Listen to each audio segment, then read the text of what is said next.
Hello दोस्तों, स्वागत है आप सभी का अपने यूट्यूब चैनल एजुकेशन अड्डा पर। दोस्तों, मैं हूं मनीष शर्मा और आज की इस वीडियो में हम बताने वाले हैं एसएससी 10+2 लेवल का जो मैथ है, जो सीएचएसएल एग्जाम में पूछे जाने वाले क्वेश्चन है।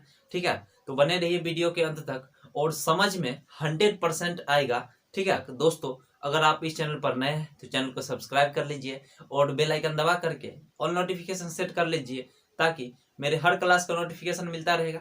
ठीक है, तो चलिए शुरू करते हैं फटाफट से बिना देरी किए हुए। आज का पहला क्वेश्चन है 4 का पावर 11 गुने 5 का पावर 5 है, 3 का पावर 2 है गुना 13 का पावर 2 में अभाज्य गुणनखंड की कुल संख्या की गणना करें। क्या पूछा? अभाज्य गुणनखंड निकालना है। ठीक है, तो सबसे पहले क्या देखना है, जितने भी संख्या दिए गए हैं नीचे यानी बेस में अभाज्य संख्या होना चाहिए। सबसे पहला काम क्या देखना है, नीचे बेस में अभाज्य संख्या होना चाहिए। क्लियर है? और अभाज्य संख्या कहते किसको है? तो ऐसी संख्या जो एक और स्वयं के अलावा किसी से न कटे उसे अभाज्य संख्या कहते हैं। ठीक है, तो यहाँ देखिए 4 का पावर 11 है। ठीक है, तो अभाज्य संख्या नहीं है तो इसको अभाज्य संख्या में तोड़ लेंगे तो 2 गुना 2 का पावर 11 लिख सकते हैं, कोई दिक्कत नहीं है। अब देखिए 5 का पावर 5 हो जाएगा गुने 3 का पावर 2 गुने 13 का पावर 2। बात आया समझ में? जब भी सवाल में अभाज्य गुणनखंड पूछा जाए सबसे पहले देखना नीचे यानी बेस में अभाज्य संख्या होना चाहिए। ठीक है, अभाज्य संख्या कहते किसको है? तो ऐसी संख्या जो एक और स्वयं के अलावा किसी से न कटे। ठीक है, तो देखिए यहाँ 4 जो है अभाज्य संख्या नहीं है तो इसको तोड़ लिए 2 गुना 2 सबका पावर 11 गुना 5 का पावर 5 गुना 3 का पावर 2 गुने 13 का पावर 2। क्लियर है? इसको लिख सकते हैं, दोनों पर पावर रखेंगे, कोष्ट लगा हुआ है तो 2 का पावर 11 गुने 2 का पावर 11 गुने 5 का पावर 5 गुने 3 का पावर 2 गुने 13 का पावर 2। क्लियर है? और अभाज्य गुणनखंड की संख्या निकालना है तो सभी पावर को सिर्फ जोड़ देना है। ठीक है, अभाज्य गुणनखंड की संख्या, अभाज्य गुणनखंड की संख्या, अभाज्य गुणनखंड की संख्या निकालना है तो सभी पावर को जोड़ देना है। सिर्फ 11 plus 11 plus 5 plus 2 plus 2 total कितना हो जाएगा? 31। यही उत्तर हो गया। बात आ गया आसानी से समझ में। फिर से एक बार समझते हैं। देखिए अभाज्य गुणनखंड का चर्चा जब भी किया जाएगा क्वेश्चन में, अभाज्य गुणनखंड का संख्या पूछेगा तो सबसे पहले देखना है नीचे में यानी कि बेस में अभाज्य संख्या होना चाहिए। ठीक है, और अभाज्य संख्या कहते किसको है? ऐसा संख्या जो एक और स्वयं के अलावा किसी से नहीं कटता है। ठीक है, तो देखिए 4 जो है अभाज्य संख्या नहीं है, इसको अभाज्य संख्या हम तोड़ लेंगे तो 2 गुना 2 लिख सकते हैं। क्लियर? सबका पावर 11, 5 का पावर 5, 3 का पावर 2 हो गया, 13 का पावर 2। और अभाज्य गुणनखंड निकालना है तो सभी पावर को सिर्फ जोड़ देना है। ठीक है, तो सब पावर को जोड़ दिए, कितना आ गया? 31। यही उत्तर हो गया। बात आ गया आसानी से समझ में। ठीक है, तो चलिए बढ़ते हैं अगले क्वेश्चन पर। यदि समबाहु त्रिभुज की ऊंचाई 2√3 सेंटीमीटर है तो समबाहु त्रिभुज का क्षेत्रफल निकाला है। ठीक है, समबाहु त्रिभुज का क्षेत्रफल निकालना है, ऊंचाई दिया हुआ है। ठीक है, देखिए ये समबाहु त्रिभुज है, ये समबाहु त्रिभुज है, ये ऊंचाई हो गया। क्लियर है? अगर हम इसकी भुजा को ए मान लेते हैं, ठीक है, तो इसका ऊंचाई क्या हो जाएगा? √3/2 गुने भुजा होता है। ये बात सभी को पता है। क्लियर है? अब देखिए ऊंचाई क्या होता है? √3/2 गुने भुजा, और ऊंचाई यहाँ दिया हुआ 2√3 दिया हुआ है। क्लियर है?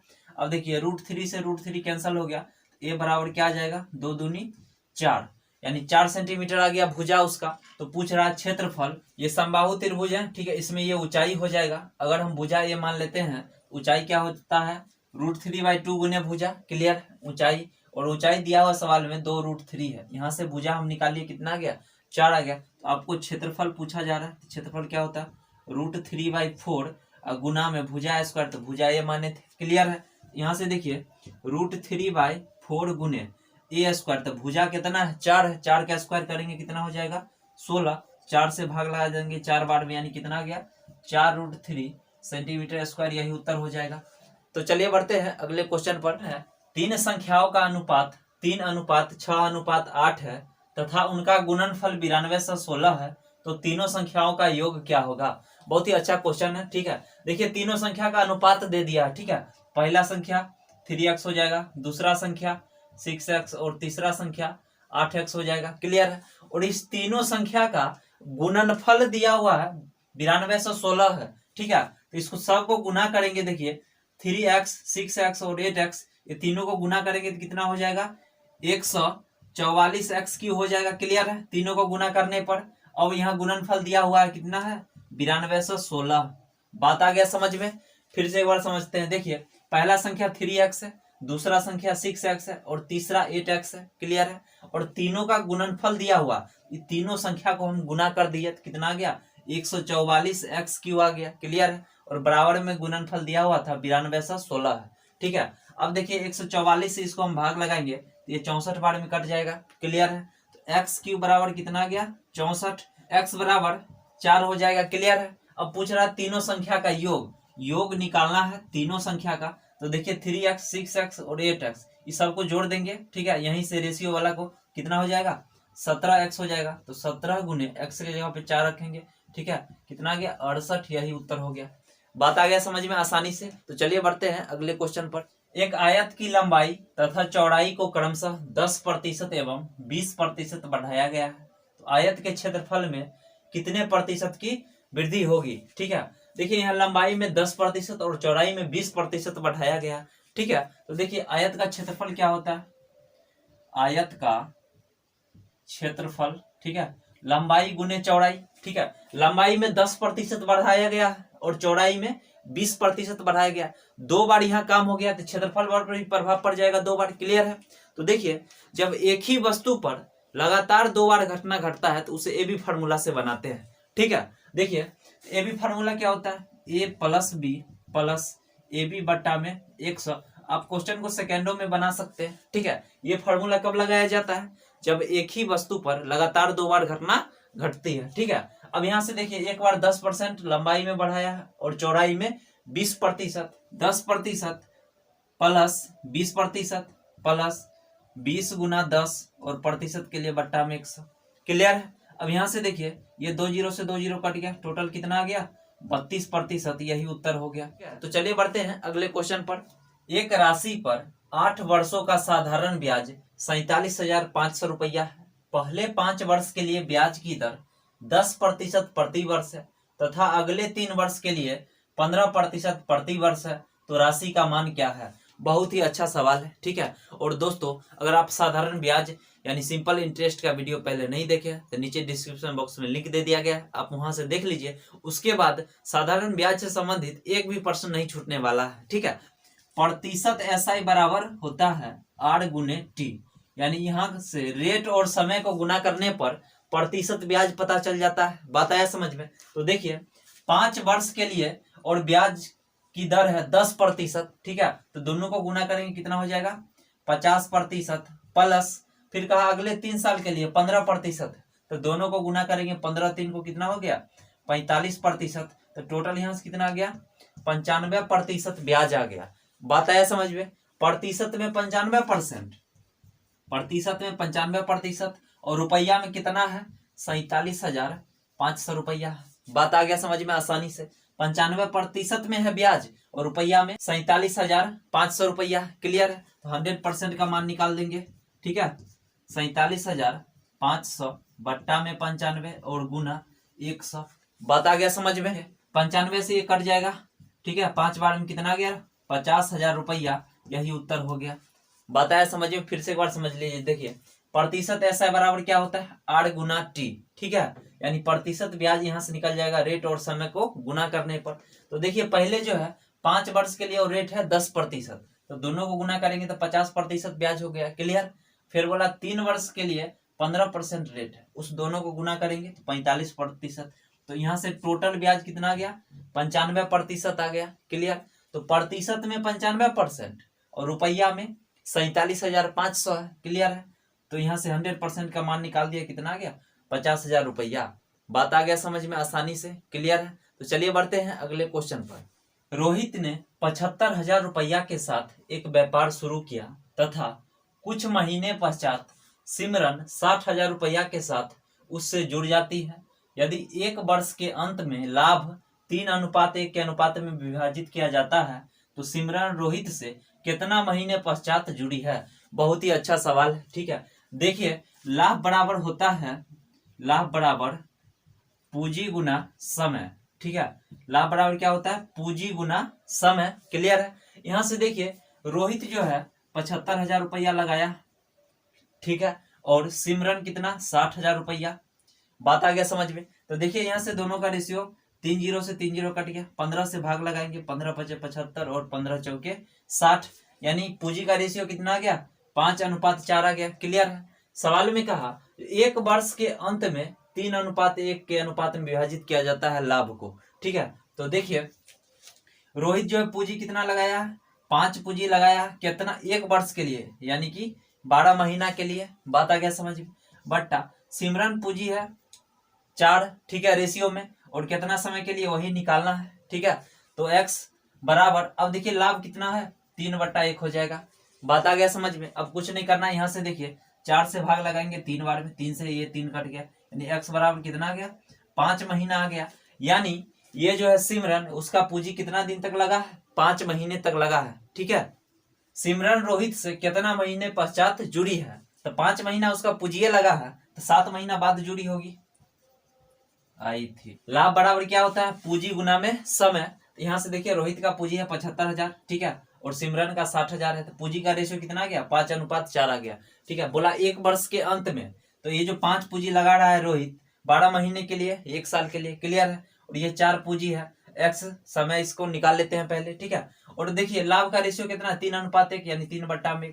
यहाँ से एक्स बराबर कितना आ गया 5, यानी कि जो सिमरन है कितने महीने के लिए पूंजी लगाई है 5 महीने के लिए लगाई है। क्लियर है। तो कितना महीना बाद आई होगी, तो 7 माह के बाद आई थी। बात आ गया समझ में। तो चलिए बढ़ते हैं अगले क्वेश्चन पर। एक लड़के ने 1,000 रुपया में 50 चॉकलेट खरीदी। यदि 30 चॉकलेट का औसत मूल्य 25 रुपया है, तो शेष चॉकलेट का औसत मूल्य क्या है। बहुत ही अच्छा सवाल है। ठीक है, देखिए 1,000 रुपया में, ठीक है, 50 चॉकलेट खरीदा, और बोला सवाल में जो 30 चॉकलेट का औसत मूल्य 25 रुपया है। ठीक है, तो 30 चॉकलेट का दाम हम इसमें से घटा लेंगे, तो शेष जो चॉकलेट बचेगा उसका औसत मूल्य निकालना है। ठीक है, तो देखिए इसमें से हम घटा लेते हैं। 30 चॉकलेट का औसत मूल्य 25 रुपया, तो यहाँ से योग निकालेंगे, 30 गुना 25 कर लिए। ठीक है, ये घटा लेंगे तो शेष कितना चॉकलेट बच गया 20 चॉकलेट बचा हुआ, तो बट्टा में 20 करेंगे। बात आया समझ में। फिर से एक बार समझते हैं। देखिए कहा 1,000 रुपया में 50 चॉकलेट खरीदा, 1,000 रुपया में, ठीक है, और बोला यदि 30 चॉकलेट का औसत मूल्य 25 रुपया है, हम 30 चॉकलेट का दाम घटा लेंगे, तो 30 गुना में 25, तो शेष बचेगा 20 चॉकलेट। ठीक है, तो यहाँ से देखिए 1,000 माइनस 750 बट्टा में 20। क्लियर है। कितना आ जाएगा ये 250 बट्टे 20, 0 से 0 कट गया, 2 से भाग लगाएंगे यानी 12.5 रुपया, यही उत्तर हो जाएगा। बात आया समझ में। ठीक है, बहुत ही अच्छा सवाल था। तो चलिए बढ़ते हैं अगले क्वेश्चन पर। एक्स के मान का निर्धारण कीजिए यदि एक्स बराबर दिया हुआ है। ठीक है, जब भी इस टाइप का सवाल पूछा जाएगा तो इसको पूरा सॉल्व नहीं करने लग जाएंगे। ठीक है, देखिए 943 प्लस 864 का होल स्क्वायर है, और एक बार 943 माइनस 864 का होल स्क्वायर है। ठीक है, एक बार जोड़ा है एक बार घटाया। ठीक है, तो इसको ये ले लेंगे, ये बी हो जाएगा। तो देखिए क्या बन जाएगा ए प्लस बी का होल स्क्वायर माइनस ए माइनस बी का होल स्क्वायर। ठीक है, जब इसको सॉल्व कीजिएगा पूरा तो ये आएगा 4ab आ जाएगा। बताया ना समझ में। देखिए ए प्लस बी का होल स्क्वायर माइनस ए माइनस बी का होल स्क्वायर घटाइएगा तब 4ab आएगा। ठीक है, इसको सॉल्व करके देख सकते हैं। क्लियर है। तो देखिए एक्स बराबर क्या आएगा 4, और ए के जगह पे 943 गुना, और बी के जगह पे 864 आ जाएगा। क्लियर है। और बट्टा में है 1886 गुने 1728 आएगा। बात आ गया समझ में यहाँ से। अब देखिए इसको भाग लगाएंगे तो ये 2 बार में कट जाएगा, 864 से, 943 से ये 2 बार में कट गया। क्लियर। और 2 दूनी 4, ये 4 से 4 कट गया, कितना आ गया एक आपका उत्तर आ गया, यही उत्तर है। बात आया समझ में। ठीक है, जब इस टाइप का सवाल पूछा जाएगा तो देखिए इसको ये माने है और बी, तो ये प्लस बी का होल स्क्वायर माइनस ए माइनस बी का होल स्क्वायर बन गया। क्लियर है। इसको सॉल्व करने पर 4ab आएगा। ठीक है, तो देखिए यहाँ से x का, तो 4 गुना ए के मान 943 गुना बी के जगह पे 864 रख देंगे, और बट्टा में 1886 गुने 1728। क्लियर है। अब देखिए 864 से ये कट जाएगा 2 बार में, 943 से कटेगा 2 बार में, और 2 दूनी 4, और 4 से 4 कट गया, कितना उत्तर आ गया आपका एक आ गया। सेकेंडों में उत्तर निकाल सकते हैं। बात आ गया समझ में। ठीक है, तो चलिए बढ़ते हैं अगले क्वेश्चन पर। देखिए बहुत ही अच्छा सवाल है। ठीक है, 49 का पावर दिया हुआ 3/2 है, प्लस 49 का पावर है माइनस 3/2। ठीक है, देखिए 49 को हम लिख सकते हैं 7 का स्क्वायर। ठीक है, इसका पावर में 3/2, प्लस इसको भी हम लिख सकते हैं 7 का स्क्वायर माइनस 3/2। क्लियर है। अब देखिए 2 से 2 ये कट जाएगा। ठीक है, 7 का पावर 3 प्लस 7 का पावर माइनस का 3। बताया समझ में। कुछ लोग तो इसको काट के 0 बना देंगे, तो ऐसा नहीं है। ठीक है, देखिए 7 का क्यूब करेंगे कितना हो जाएगा 343 होगा। ठीक है, प्लस अब देखिए 7 का पावर माइनस क्यू है, बेस को पलटेंगे तो पावर का चिन्ह बदल जाएगा। ठीक है, ये हो जाएगा 1/7 का क्यूब 343। बात आ गया ना समझ में। इसको काट के जीरो आंसर मत लगा देना है। ठीक है, तो देखिए यहाँ से एलसीएम नहीं कुछ तो बट्टा में एलसीएम कितना होगा 343 ही हो जाएगा। क्लियर। और 343 को इससे गुना करेंगे तो कितना हो जाएगा 11 76 49 हो जाएगा। बात आया ना समझ में। और देखिए +1 हो जाएगा, यानी कि 11 76 50 और बट्टा में 343, यही उत्तर हो गया। बात आया समझ में। देखिए तो इसमें मिस्टेक नहीं करना है। ठीक है, 7 का क्यूब प्लस 7 का पावर माइनस क्यू है, इसको काट के जीरो नहीं करना है। ठीक है, देखिए 7 का क्यूब 343 होता है। ठीक है, प्लस जब ये बेस को पलटेंगे तो पावर का चिन्ह बदल जाएगा। ठीक है, तो 1/7 का क्यूब 343 होता है। ठीक है, एलसीएम 343 हो गया, इसको गुना कीजिएगा 11 76 49 आ जाएगा। ठीक है, और +1 इसमें एक जोड़ देंगे, कितना आ गया 11 76 50 बट्टा में 343। बात आ गया आसानी से समझ में, कोई दिक्कत नहीं है। ठीक है, तो चलिए बढ़ते हैं अगले क्वेश्चन पर। एक कुर्सी का विक्रय मूल्य 1386 रुपया है, यदि हानि प्रतिशत 23% है तो कुर्सी का क्रय मूल्य है। बहुत ही अच्छा सवाल है। ठीक है, देखिए विक्रय मूल्य कितना दिया हुआ 1386 रुपया, और हानि प्रतिशत दिया हुआ, हानि 23% का हो रहा है। ठीक है, 100 में से 23 घटा लेंगे, यानी कितना हो गया 77% पर बेच दिया होगा, यानी 77% का वैल्यू कितना दिया हुआ 1386 है। क्लियर है, और 100% का निकाल दीजिए। ठीक है, तो 1386 बट्टा में 77 गुना 100। क्लियर, इस 77 से कट जाएगा 18 बार में, यानी कितना आ गया 1800 रुपया दाम होगा, यही उत्तर हो गया। बात आया समझ में। देखिए विक्रय मूल्य दिया हुआ था 1386 रुपया। ठीक है, बोला हानि प्रतिशत 23% है, तो कुर्सी का क्रय मूल्य क्या था। बहुत ही अच्छा सवाल है। 100% दाम होगा। ठीक है, उसमें से 23% घटाएंगे, यानी 77% पर बेचा होगा, 77% का वैल्यू 1386 रुपया। क्लियर, तो 100% का यहाँ से निकाल देंगे, कितना आ गया 1800 रुपया आ गया। बात आ गया आसानी से समझ। चलिए आज के लिए इतना ही रहने देते हैं। ठीक है, फिर मिलते हैं नेक्स्ट क्लास में धमाकेदार तरीके से।